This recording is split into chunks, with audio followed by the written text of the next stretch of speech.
Hello and welcome to the Friday edition of Locker Room on VOP TV. My name is Jerry Arpey and it promises to be another interesting football extravaganza. And of course, it's a full house once again. Talking about the guys here with me doing all the latest and the hottest gist as far as our football is concerned. Of course, they say charity begins at home. I want to introduce my guys without any hurry. And of course, I'm already looking all Friday like, and that's how we do it. But the guys decided to stay English. Definitely the other in council, would I say, outside the United guys who have decided to read about. Yeah, great to have you, James. And David. Good evening to you. I'm Jerry, and also to our viewers. Another wonderful Friday again. Talk football. Yeah, it's looking boring currently because no football matches, but the transfer news are interesting. At least it's interesting for Manchester United fans, and unlike clubs like Chelsea, who did their signing earlier, but under 17, under 18 years old boys, and also Liverpool has been quiet all through. I'm sure their fans are worried. But we'll see. We still have about 3-4 weeks before the end of this transfer window. Let's see if they can come in late and do one or two things in the market. All right. Of course, Man City have also made a move. They brought in, was it Savinho? Savinho from Girona in the Italian Serie A. And I think Man City doesn't need too much changes. And say for Liverpool, I think defense is the major issue. Well, midfield is also one key factor for Liverpool. Let's not forget.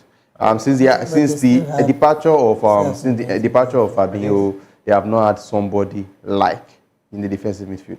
Endo, yes, he tried, but Endo is about age. His age will not give them the balance they need. So I think that's one thing they should consider also. I think that's another. Well, good evening, guys. But again, you look at the new manager, the kind of play or his style of play that he's going to come with, and I'm talking about Liverpool.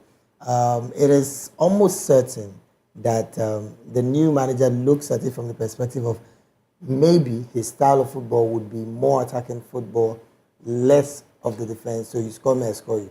But if you do that in the Premier League, anyways,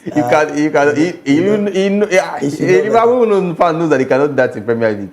If your attack is only the best in the Premier League and your defense is not giving, you are receiving it. You are definitely going to receive it from every angle. Every club in the EPL will do that to you. So I think they should. I think Liverpool should be active in this market. Let's not forget the defense was one very important factor that led them out of their of the Europa League quarterfinals or semi-finals against Atalanta, and also against Manchester United. The defense was one of the key problems they had. They were sleeping. Most of the 3 goals, I think the 3 goals that Atalanta scored against them was mostly because of the defensive errors. And that should be one factor the manager, Slot, and also the team should be focusing on. But they have been quiet. There was a particular time I heard about news about Gay, the English Crystal Palace defender who did very well in the Euros and also in Crystal Palace last season. I heard it was not that noisy. It was just a quiet noise. Yeah, more like a rumor. And it went cold. Gay will have been a good addition to the team, but we know how Crystal Palace are. They will just hit one very high price on him and it will scare Liverpool off. But let's see. It's also interesting to note that Salah looks like he's not leaving. And yeah, Salah is comfortable. And you think he is? I think he would like to give one more season before. Did you say he's comfortable? I think no, not the right one. I think no club has shown interest. There's no hurry for him to run. Nobody has shown interest. Nobody has shown interest. Last year, there were people in the market. The Saudi Arabian teams were in the market for him, but it didn't come out as planned. But this year, it has been rather quiet. Nobody has made, and I think the Saudi Arabian teams they have learnt. They are not coming for most of the players. Manchester United there have been rumors of Casemiro leaving the club for over many years now, over many months now. No Saudi Arabia club has made an approach. So I think they are much more wise about their spendings.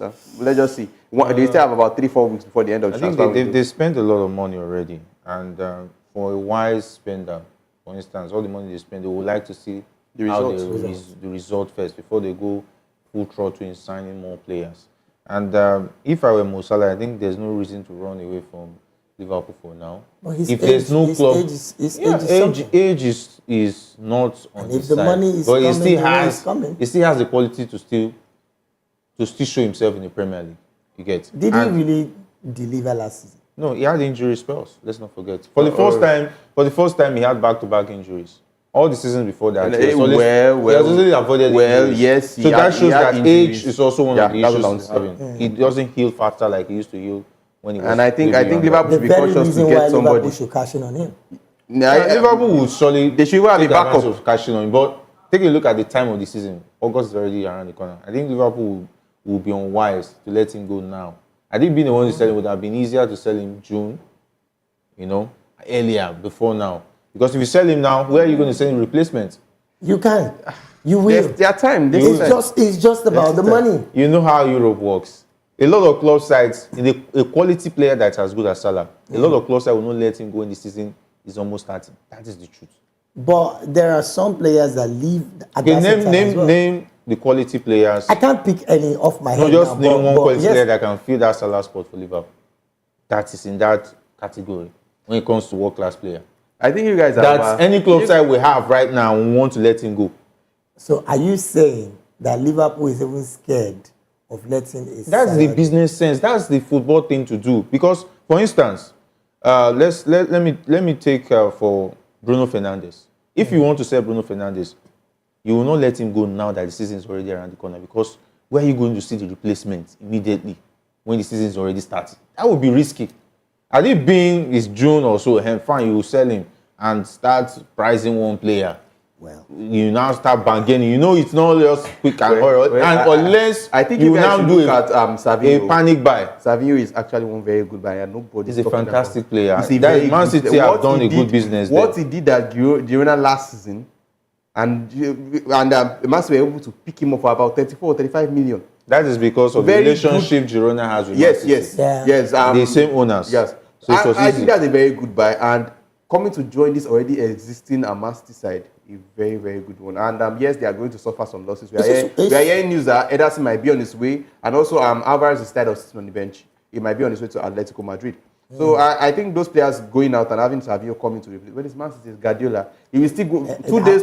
Two days to the end of transfer market to go and pick one player again, and he will add to this team. The same man who won the league without a striker decided to bring the top striker in the whole of Europe into his team, and then boom.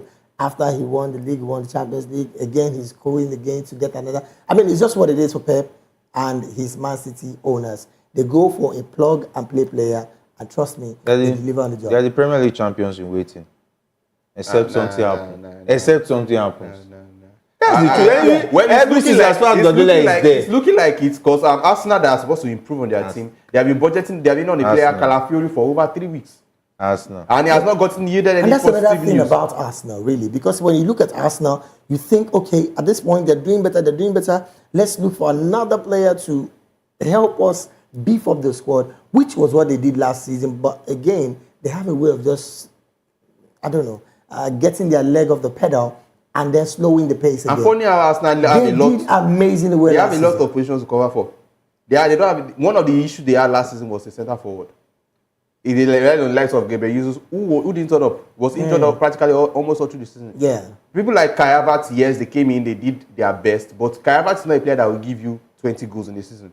No. And most managers that will come to the EPL will tell you that if you don't have a striker that can give you at least 20 goals in the Premier League in a season, they are not ready to win the league. But then again, the unfortunate side of Arsenal is the fact that they rarely buy players on the high price.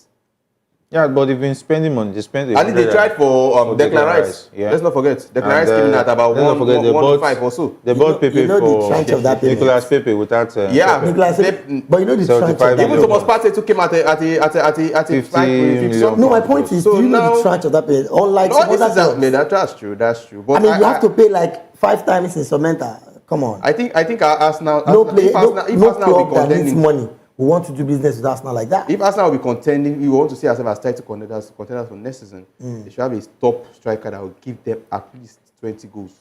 Kai Havertz will not do that. Gabriel Jesus will not do that. Osimhen will help them. Fortunately, they can't pay that. They cannot pay that 130 million. Ikechi, can you hear me? Tell your people that.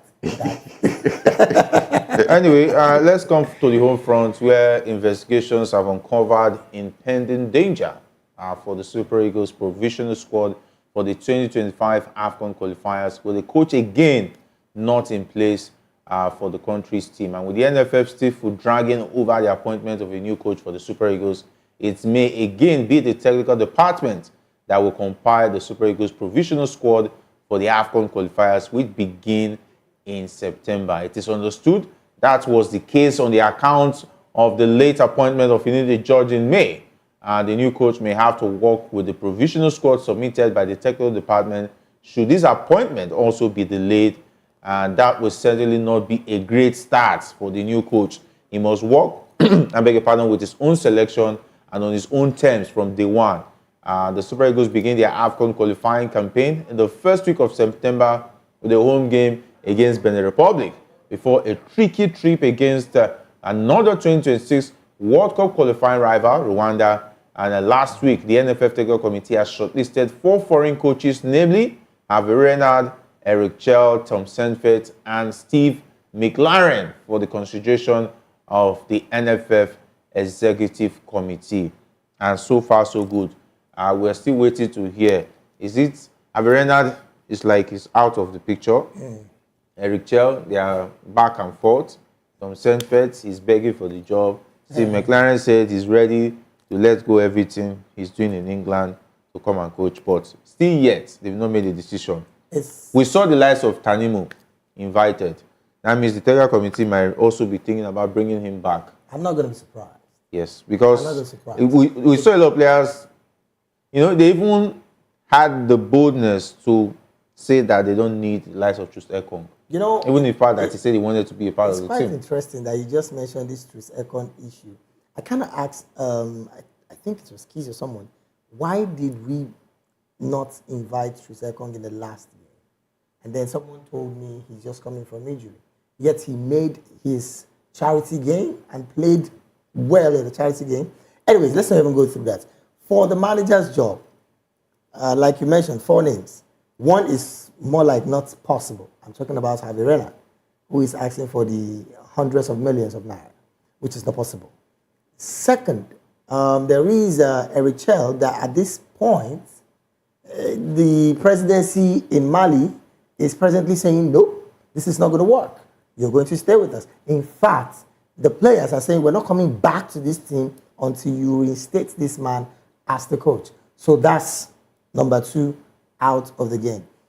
The 2 guys that I left, Tom Senfet and Steve McLaren, I dare say that the Super Eagles handler, and I'm talking about the NFF, I would not be surprised if they go for a Tom Senfet. I would not be surprised. At this point, I think they still need. Because Steve McLaren is off the hook. There's still all of for the the NFF to do, and they still have to go. Their search that they have been searching, they have not gotten the results. They should still go back to the market and go. But then, if you can tell us, at this point, these 4 people that they listed, it's not even 4, it's 2. It's 2. Averena will not be coming because I just told you what it is. Eric Chell will not leave. Will not leave. The presidency already is speaking on his behalf. So it's looking like he will not leave because the players of the Malian players are saying they're not coming back if the coach is sacked. Exactly. The president now is intervening and saying he will pay. They is begging for him to stay. So even if it's for them to even increase the space so that he will not leave, they will do it and they will have to remain there. Steve McLaren, who has been an assistant coach for over how many years, over a decade, he has not managed any project on his own. We have not seen what he can do as a coach. We want to give him this difficult job because it's a difficult job already. We are 1.5 leg out of the World Cup already. Okay. Yeah. 1.5 leg now. One leg has gone already. The second leg now is coming out also. And the AFCON competition now is starting in less than let's say a month. Yeah. You have the whole of August qualifiers to prepare. First week of September we are starting the AFCON qualifiers. What time does the new coach have to practice with these boys? To train with these boys. And to think that the technical committee are agreeing that they are going to bring the list for the coach to come and use. Really. Let's not forget the season is going to start next month in less than 28, in less than 30 days. On the 16, 17, most group players will pick up injuries. Players will go back to their club sides, pick up injuries, and you will come. A new coach will come. a new system, and you're not even starting with a friendly, you're starting with a major qualifier for as big as the AFCON qualifier. It's quite unfortunate. Against a team that you lost Against a team to come on. in the World Cup qualifier. Come on, the NFF that has Genocho, a stable coach. Yes, that's stayed with them for over a year now. It's all right. Just look at. And you will expect the coach to do magic. And when he now loses the first game, second game, they will now go and do another meeting and say, okay, we are not good enough. We'll go and bring another person. So the NFF just have to. The NFF, you just look at them, they don't know what they're doing.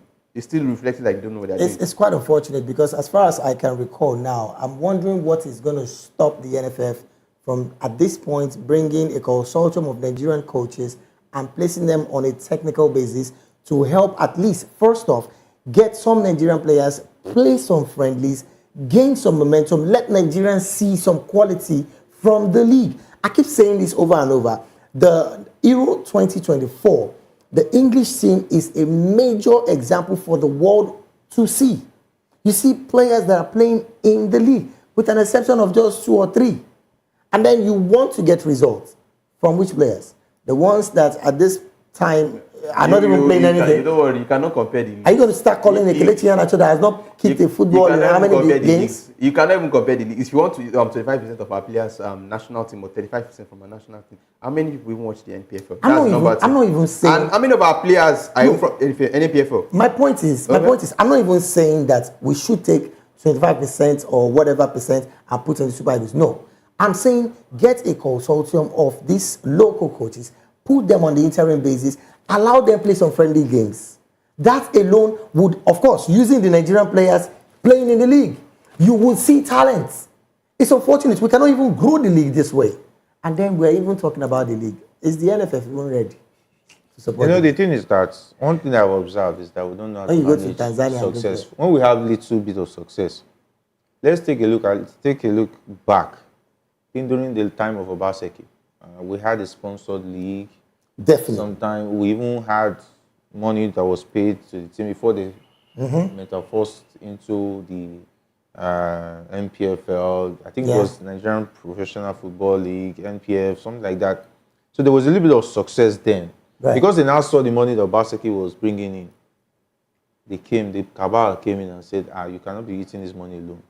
They scattered everything. And the man did an amazing job. After some time, the league went on break. The sponsor went away. A major telecommunication company, even 2. One left, the other one came and replaced him.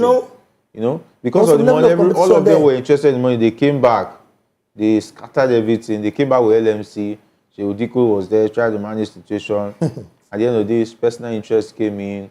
The league has gone back to where it died before. Now we are still talking about the league.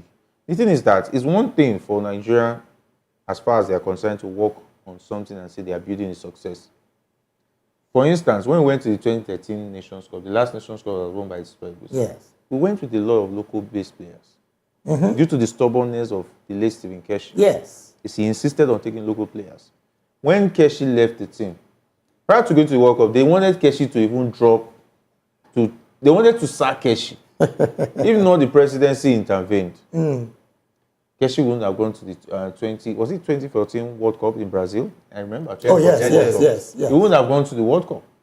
He still went to the local based players. But after that, what next? They found a way. Keshi left. They brought in somebody else, and so on and so forth. We dragged ourselves back. The last Nations Cup. The last is, you gave the manager of the Super Eagles a target of the quarterfinals, and then he surpassed it to get to the finals. Isn't that a success enough for you to consolidate on? Now, you are picking, you allowed him go without a plan. And then as it stands, we are coming back to say Benin Republic is defeating Nigeria. And goodness me, they are also in the Nations Cup. I'm talking about the planning. The same team that went to the, that took us to the final. Yes. The next person they were able to get to replace him was quick to dismantle that team. One of our most important player in the competition, in the person of Trustekong. Trustekong was like our most important player with Osimhen and maybe Lukman. Those were the 3. You are quick to drop Ekong that he does not fit in your plan. Whether he does not fit into his plan, I don't know. He didn't give any good reason. The excuse was that he was injured. But I see no reason why Trustekong should not be in that team.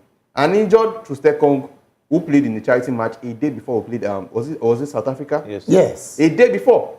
So if he can be fit enough to play in a charity match, that he played for, right, I don't know whether it was 90 minutes or 45 minutes.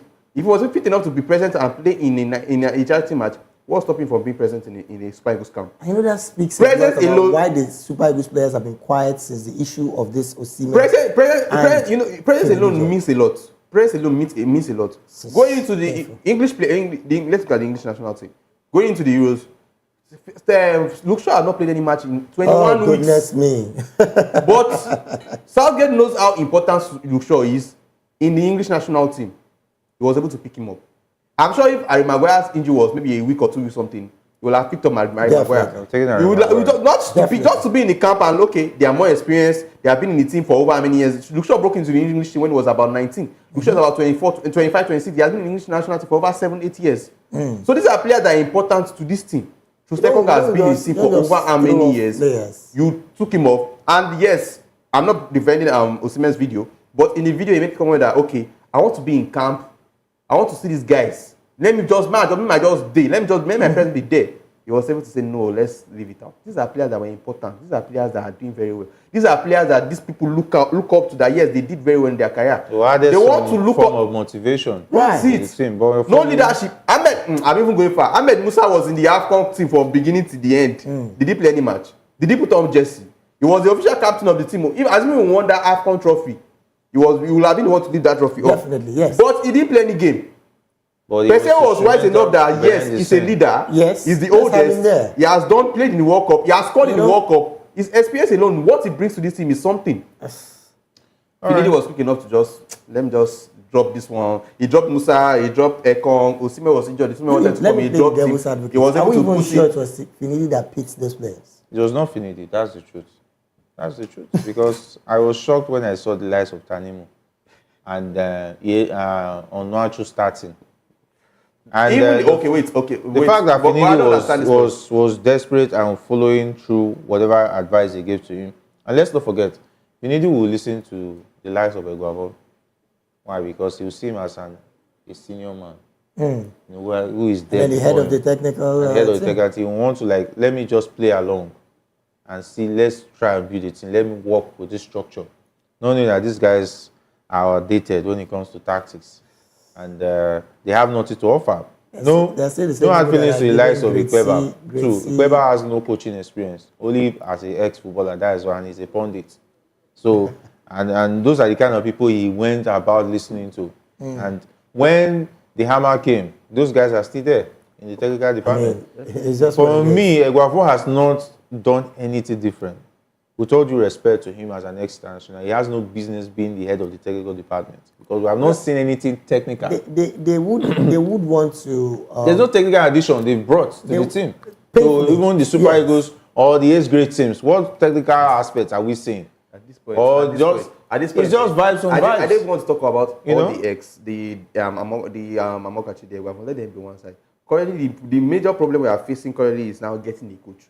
Yes, the NFF board is not giving us what we want. Let me tell you, the board is corrupt. The board is bad. But give us a coach. We have less than a month to prepare for AFCON. How long are we going to keep talking about getting a coach? It's not rocket science. The thing is becoming annoying. It's quite insulting. Don't be surprised the English national team will get a coach before we get a coach. They will get a coach. You said Southgate announced his departure on Monday when they played the final. The final was on Sunday. Yeah. He departed on Monday. Was it Monday or Tuesday? It was on Monday. I think it was barely 24 hours after they played the final. All right. Don't be surprised they will get a coach, a good coach. Adam and Amak. I dare they did not go and speculate. They did not go to London. They did not come to Nigeria to look for a coach. I dare say the English FA at this point is just looking at, okay, who is best for us to pick amongst these three? There was a particular time we went the news that Pep Guardiola they want to get a coach that will be short term. Then when Pep Guardiola leaves Man City, they'll come and take over full time. In fact, I saw one of these are people that are planning for the future. They are planning for the future. Let's take a break. Leave this coaching issue. Let's move to other stories where the former coach of the Super Eagles, still another coaching situation, Peseiro revealed that he addressed the main issue plaguing the Nigerian national team before leaving his role, despite being replaced by Finidi George, and later sacked due to poor performances in the World Cup qualifiers. Peseiro, who was in charge of the team from October 2022 to February 2023, guided the Super Eagles to their best finish at the African Cup of Nations since winning the tournament in 2013, finishing as runners-up to Cote d'Ivoire. However, he was relieved of his duties just weeks after the tournament, and Finidi Diop took over as interim coach. And of course, in a recent interview, Peseiro revealed that he had identified and addressed the main issue affecting the team during his tenure, but did not elaborate on what the issue was. Despite his departure, Peseiro remains proud of the progress made during his time in charge. And he said, definitely we all know that there was a big issue with the goalkeeping department. He made mention of Stanley Nwabali, who was brought in. He gave him the necessary opportunity, and they said the rest is history. And so far, so Nigerians can go to bed and say, we have a number one. Yes, Stanley Nwabali proved himself at the Nations Cup. And of course, all credit to the likes of Yusuf Peseiro for taking the bulls by the horn and giving him that opportunity to prove himself. There's a lot of positive with Peseiro, and I'm sorry, I might not. So before now, just like what's his name that came yesterday said it, I never liked the man Peseiro because I did not see the style that he was going to give Nigerians. But guess what? He shut me up at the Nations Cup, and he gave us a style.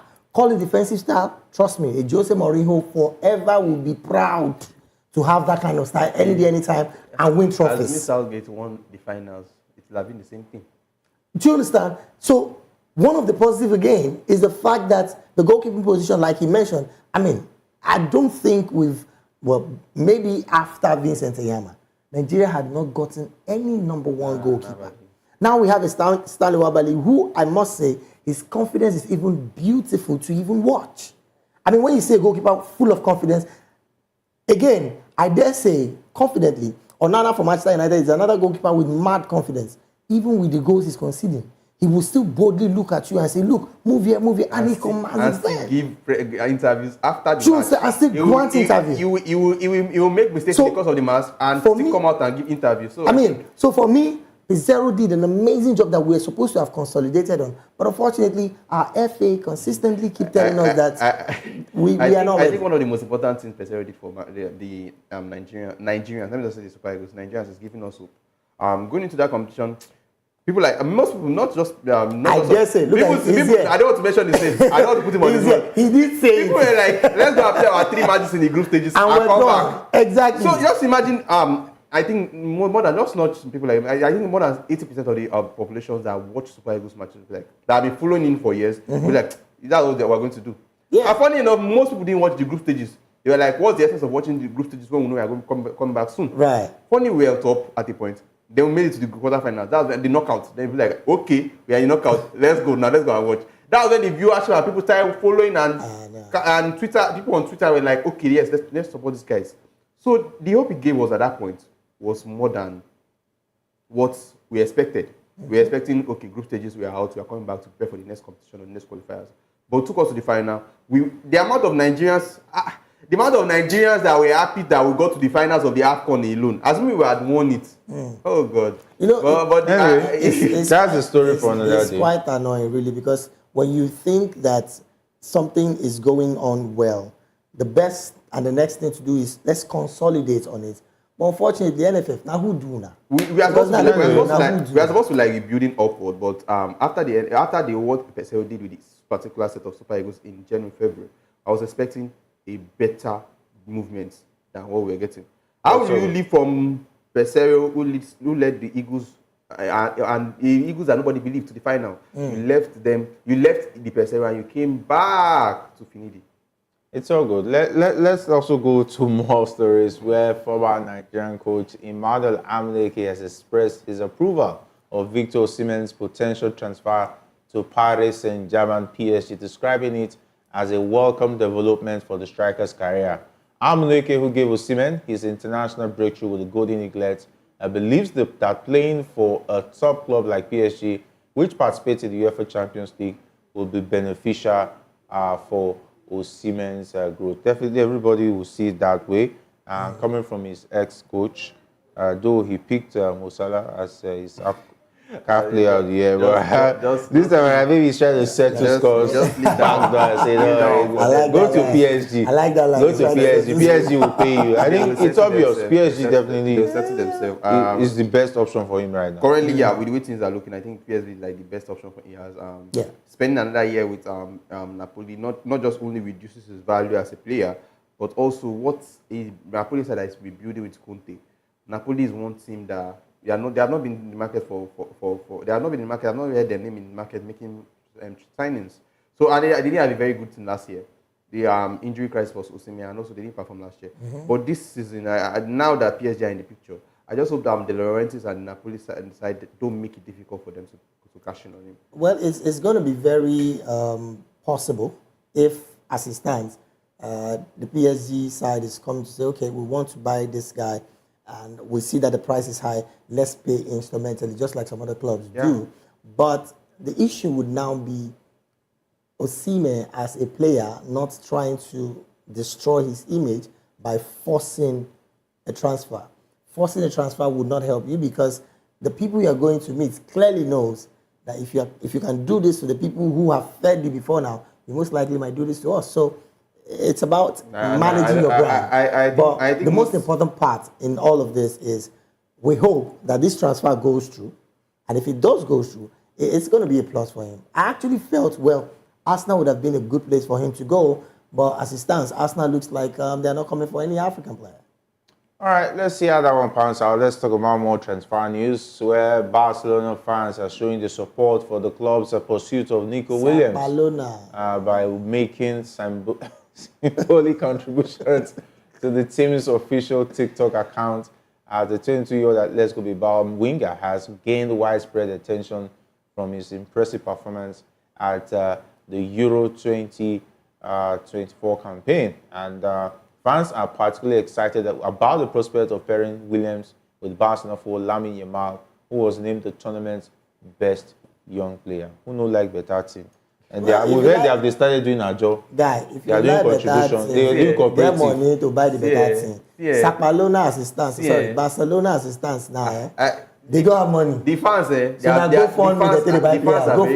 fans are very wise because considering their competition, that's Real Madrid. Right. When you look at the Real Madrid team and you look at the Barcelona team, it's obvious who's better.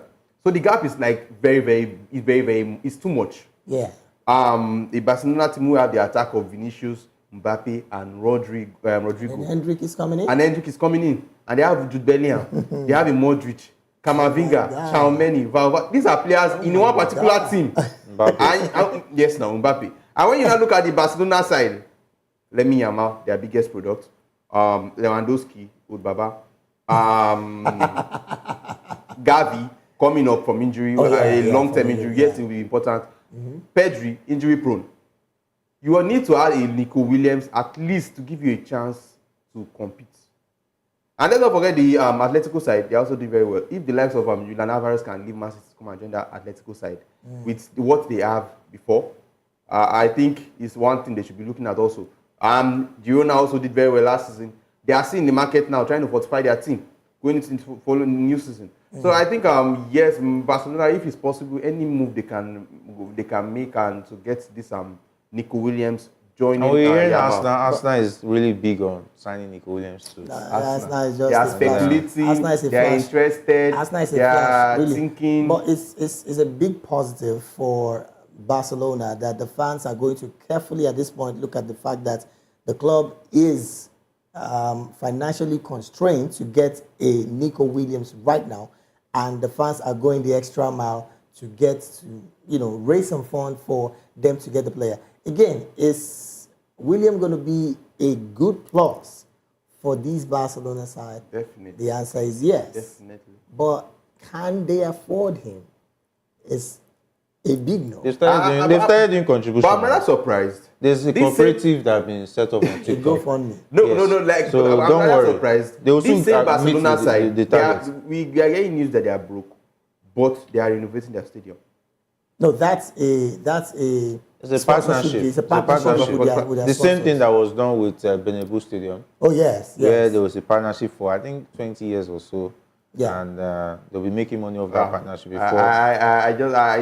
It's sad how the giant Barcelona has fallen. And the price is not much, 58 million euros for Nico Williams. I think it's a decent. He's quite young. He's got flair. He's got speed. He's 22 or 23. Yeah. He's somebody that's he's a very creative and also pacey winger that adds value to the team.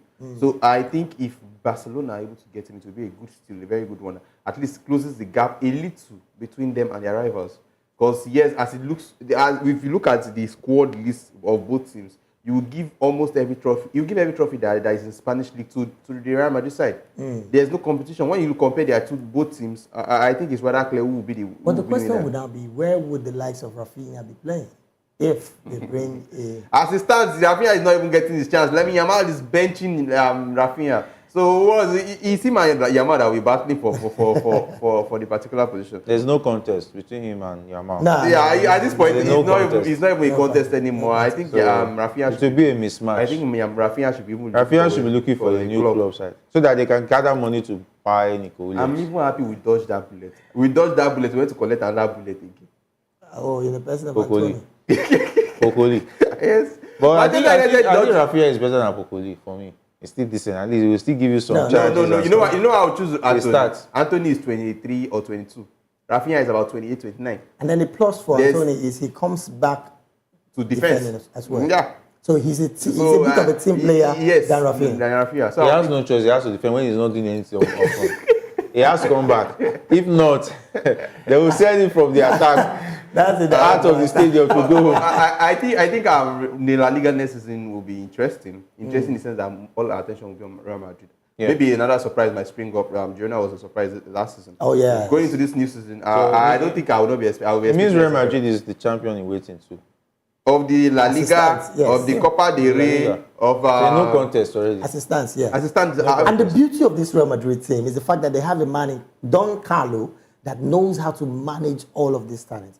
And trust me when I say this, he's a major player as far as Real Madrid is concerned. And of course, the trophies to be won. I mean, look at the way he has managed the likes of Vinicius Junior, Jude Bellingham, Toni Kroos, Rodri. Beg your pardon, Rodrigo. What's this other guy's name? I mean, quite a number. Peacefully, they've been doing well. As you are just having this conversation in my mind, I just pictured the attack: Vinicius Junior, Kylian Mbappe, Rodrigo. Behind Mbappe, Jude Bellingham. Behind Bellingham, Tchouaméni, Camavinga. When they want to change somebody, you remove Camavinga, you remove Tchouaméni, and you put Rodri. When you want to change somebody, you remove one and still put Valverde. Well, come on. When the draws of the Champions League comes out, anybody that they catch the Champions League, they would possibly catch a Liverpool first. No hard feelings. We just know that UEFA has decided that we are no longer needed in the Champions League, so we'll go and consider Europa League or consider the Premier League as an option. You focus on that one. There's no contest. I think Real Madrid is it will be a mismatch. Real Madrid next season is one team nobody wants to face in Champions League. Nobody wants to face them. Maybe when they get to the finals or the semi-finals, they will know that okay, yeah, we are confirmed. I did be Ancelotti still know their coach, and I would say I have a chance. A chance, yes. You know, but as far as Don Carlo is there, forget about it. And I think we should throw this out. Maybe our viewers should help us with what would their first 11 for Real Madrid next season look like, because that for me is one good headache any manager will want to have. A beautiful headache. Good headache. I think it's not been an headache for Ancelotti. Ancelotti was able to manage them at a particular time when they had Kaká, Ozil, Di Maria, Ronaldo, Benzema. I think Bale too was at the so he was able to manage at that particular time. So I think this was even small team for him. He even managed AC Milan. He even managed at the time when they had Ronaldinho, Seedorf. Come on, I think this one is a small team for him. But it's a beautiful headache because they are all young. I think they are all young. The oldest should be is it Mbappe? Mbappe should be like the oldest, 25 or 26. I think Cavani is still up front. Yeah, up front. I'm talking. The defense is settled. Cavani is going to maintain his position. If Alaba is fit, there's also the rumor about your player Trent Arnold going. I think I would advise him to take the option. Right. Because Real Madrid are one very wise club. His contract runs out next season. Trent Alexander-Arnold They has won't one even year. go there. They will not waste their time. They know he's a player. Pick him on the At least They will pick him on the for free. 30 million. They can. I say he has 1 year left on his contract. You think Real Madrid will bring 40 million to come and carry player that is left in 1 year? Why do you think they didn't carry Euro? Euro had 1 year left on his contract, and did he wanted to offer? I think it was it 25 or 25. Man United gave a bonanza offer. I think being Man United was not offering that money. We needed him more. We're happy with that kind We of need him more. Congratulations. The thing is, we need him more. When you look at the Madrid center back, they have Militao, Rudiger, Alaba. Those are players that you are even having to start. You will not want to pay too much for a player that has 1 year. We need him more. When you look at our own defense, Maguire, Lindelof, Evans, who needs him more? Come on now. So even if it's the amount, it's not a problem. Let him come and fill in the void. All right, Manchester United manager, talking about Erik ten Hag, acknowledged that the team is still in the process of building its squad and lacks the depth of many of its English Premier League rivals. And he attributed the club's disappointing 8th place finish last season to injuries, which he described as simply bizarre, as he called 61 matches for his team in all competitions. And despite a tumultuous season, ten Hag recently extended his contract until 2026, putting an end to speculation that he will be fired after a poor campaign. However, the team's FA Cup victory at the end of the season brought some solace to the fans. And Erik ten Hag is still complaining that there's still lack of squad depth in the team. He knows what he's saying, and I dare say, yes, there is still some level of lack in squad depth. If you look at the defense properly, the only very legit defender that you can say there is Lisandro Martinez. And if you want to start picking players averagely, you want to call it Harry Maguire, personal opinion now, Harry Maguire, Lindelof, and that's just it. There's Evans too. Evans is collecting retirement money. Don't call him as a defender, please. So he came out. Would you sign an Evans? Yeah, Man United sign him. Will you sign? He's a Man United signee. Would you sign? If there's nothing Liverpool in Evans, sign? Man United will not give him an extra year. That's the truth. Look, Wait. Man United let's look at We it know from the we part know we of- are rebuilding. We know we are rebuilding, and you don't just let everybody off. Everybody at the go. same No, time. that would You be a still wrong have to decision. keep some In leaders, fact, some OGs that will stick. which is one of the good reasons why they left Rebuilding with Erik ten Hag. Casemiro and the Evans. No, of course. Casemiro might still be on his way. Casemiro will still be on his way. As it stands, Casemiro just has maybe this season. And then, of If course, at all, we hear don't the sell him How many years deal. still left in his contract? I think about 2 years. I think it's No, a 3-year contract. It's a 3-year contract. So He he's has going to be played left one with one. season. He has Yes. played one He's going to be left with So- one after that. After this one, he's going to be left on that season. That is if he doesn't go. But my point is, If you were Casemiro with that money, you're taking weekly. no, if Saudi Arabia can offer him better, why not? Why He's not? gonna Saudi go. Arabia has not seen anything. Saudi Arabia has not. not seen anything again. They relaxed. They said, But basically, Saudi has been quiet on every player. Yes. They've been quiet on every, not just Manchester United I'm players. just thinking They've been super quiet. maybe some weeks to maybe 2-3 weeks to the end of the market. They'll just come wait again. for- I think the only signing I've seen them come to grab from the EPL is this guy at Aston Villa. Is it Diaby? I'm trying to remember his name. He scored against you guys. I'm trying to remember his name. I think that's the only player I've seen them come to pick. And I'm also, the rumors were in West Ham going for N'Golo Kante. I think that will be turned down with what he just displayed in the Euros. I don't think any club in his right sense will want to sell him. Without important, yes, he had some injuries crisis last season at Al Ittihad. I don't think Al Ittihad will be letting him go this season. But even he himself would not want to go because he earns more. Yes, and he's a Muslim. He's enjoying his Muslim. and West Ham will not be able to pay him. Nah, West Ham might not just be able to pay him. No might. They will not be able to pay him. It's not even a debate. But really, right, Ten Hag's situation is one that he ended the season not so badly because of the trophy. Because He did well. He still did well. That's They are playing Europa League next season. the injuries. They beat that- Man City in the final. They are playing the Community Shield. You know, the injuries was, you know, a major one. But then again, I dare say that it's a beautiful thing that Manchester United thought it very well to have him continue. And, you know, hopefully he would deliver on the job this present season. At this point, he does not have any excuse. Oh, Now, yes. from It's about the Surprise, most, they've still not bought enough players. No, yes. Yes. No, but Yes. if he replicates a performance as last season, I'm sure he's not going to stay beyond If you December. No, replicate, I if dare you say last season replicate would not that work, performance so- in the FA Cup, but does better in the Premier League next season, like maybe a top 6 finish, it's still a Top good one. 6. Excuse you. With what they've invested. What have they invested? Did they buy world-class players for him? They've not bought world-class players. I'm not talking about the players. Now they have structure. He has technical teams. Yeah, structure. Do you know what it is to convince a former coach to come and become an assistant coach? Yeah. They were able to convince 2 coaches. Yeah, fine. One has won the title before. The thing is that if those technical coaches come in and he has the same injury, they have the same injuries that he had last season. True. It's not going to do I think magic. it's even going to. It's not going to do magic. No, I think it's going to be much better because better. The training sessions at this time might not just be. I know they would have evaluated the season very well, which was what Ratcliffe and his team did. They had to evaluate the season, and of course, they saw the fact that, look, going forward, continuity is key, which is what the Super Eagles is suffering from. And at this point, if you look at it, Ten Hag is about the only manager that looks visibly okay for that continuity to go on. And it's only sensible to allow him stay. Even though some persons still have their reservation about the fact that, yes, he had injury worries, but he was given the higher support, unlike his predecessors before they fired them. That's so true. It's another situation. I think now what's making it better is the structure that he has in place. Comparing the signings we have made this summer and what we did in the previous seasons, you will see that there's a very huge difference. There's an Euro that is 18, a Zexi that is 23, a Delete that is 25. These are young players that you can build on going into the future. Ugarte is 23. But don't expect it to blow the Premier League away. I don't know. You know? But look, considering the transfer we made last season, it's 50-50 now. No, anything is possible. No, I don't think it's better. I am not talking about the signings. I'm not talking about the team, what they are bringing in the team. Last season, what we did last season, Eriksen, was it last season or 2 seasons?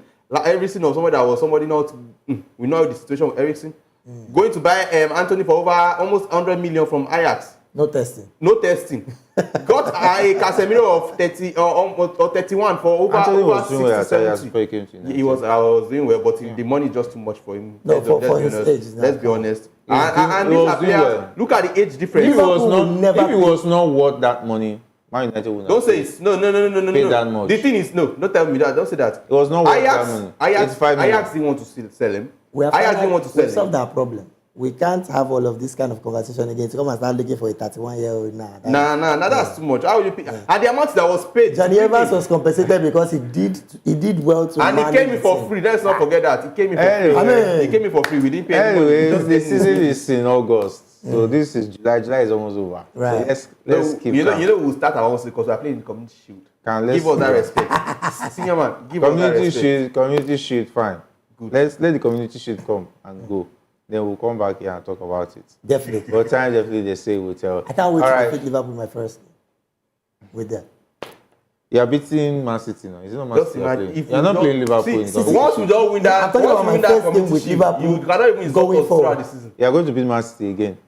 Okay. Everything is possible. Football is like biscuits. You don't know where it's going to crack from. That's what it is. Guardiola gave Ten Hag the FA Cup, so it remains. They have somebody will beat him. Don't worry. Guardiola cannot lose twice to Man United. He lost to Ole. He lost to Ole. Like how many times? But let me not say that one. He lost to Ole not in a cup game. Let me tell you. Not in a cup game. Let me end Don't worry. this word. Anyway, Guardiola is not facing just Ten Hag. Now he's facing Ten Hag. He's facing Ruud van Nistelrooy and also another coach. What do they have in their series? When Guardiola is standing, Guardiola will just clear all of them. Oh yeah, now let's so my Watkins doing his trophy cabinet full. This area will learn. It's next month now. Did you just say trophy cabinet? It's next month. Don't do that. They have a shelf.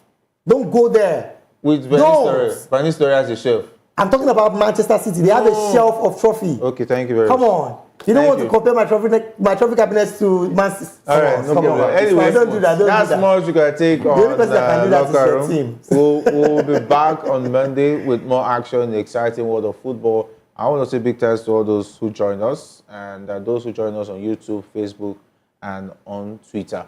And don't forget to subscribe to our YouTube channel, Voice of the People TV. And do well to like our page on Facebook and also follow us on Twitter. Big thanks to the guys behind the scene. Talking about the likes of Manfred, Jeremiah, Ikechukwu, and of course Samuel for being awesome on the show this evening. Of course, James and David E, all the best.